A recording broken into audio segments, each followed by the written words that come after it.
کنجکٹیوائٹس آشوب چشم، یہ ایک وائرل ڈیزیز ہے، یہ پورے سناما کو اس نے اپنی لپیٹ میں لے لیا ہوا ہے۔ ہر دوسرے بندے کو کنجکٹیوائٹس سے آشوب چشم ہے۔ تو پھر جو آشوب چشم کے مریض ہیں ان کے بھی فرائض بنتے ہیں کہ وہ جو ہے نا ایسی جگہوں پہ نہ جائیں جہاں بھیڑ ہے، لوگوں کو مطلع کریں، ان سے ہاتھ نہ ملائیں، ان گلے نہ ملیں اور ماسک پہن کے رکھیں۔ کوشش کریں کہ بھیڑ والی جگہ پہ اکٹھا نہ ہوں، اکیلی اگر نماز پڑھنی ہے تو اکیلی ہی پڑھیں تاکہ لوگوں کو اس سے جو ہے نا محفوظ رکھیں۔ یہ ایک وائرل ڈیزیز ہے، وائرس ہے، اگر آپ ہاتھ ملاتی ہیں، چھینکتے ہیں، کھانستے ہیں تو اس سے جو ڈراپلیٹ ہے وہ صحت مند جو افراد ہیں ان میں منتقل ہو سکتی ہے اور ان کو بھی یہ بیماری لگ سکتی ہے۔ تو دوسرے جو افراد جو صحت مند ہیلدی ہیں وہ اپنے آپ کے سے کیسے محفوظ رکھیں؟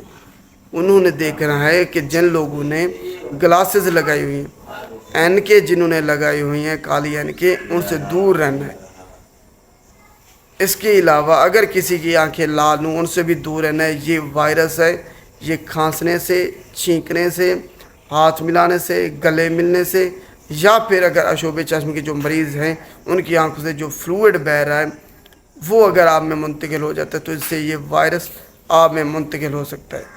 ماسک آپ نے پہننا ہے، اگر کوئی آپ سے ہاتھ ملا لے کنجکٹیوائٹس آشوب چشم کا مریض، تب آپ نے فوراً ہاتھ اپنے صابن وغیرہ سے دھو لینے، اپنی آنکھوں پہ وہ ہاتھ نہیں لگانے۔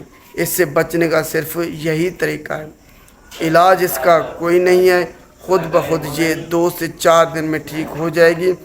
کوئی ڈراپ آپ نے استعمال نہیں کرنا، صرف آپ کے پیسوں کا ضیاع ہونا ہے۔ آپ نے اس کو ٹھنڈے پانی سے دھوتے رہنا ہے۔ اس کے علاوہ جو گلاسز پہننی ہے تاکہ ڈائریکٹ جو سن لائٹ ہے وہ آپ کی آنکھوں پہ نہ لگے، آنکھوں پہ نہ جائے اور آپ کو اریٹیشن، جلن جو محسوس ہو رہی ہے وہ نہ ہو۔ اس کے علاوہ اس کا کوئی علاج نہیں ہے، صرف ٹھنڈے پانی سے اس کو آپ نے دھوتے رہنا ہے تاکہ جلن، درد کا احساس کم سے کم ہو۔ شکریہ۔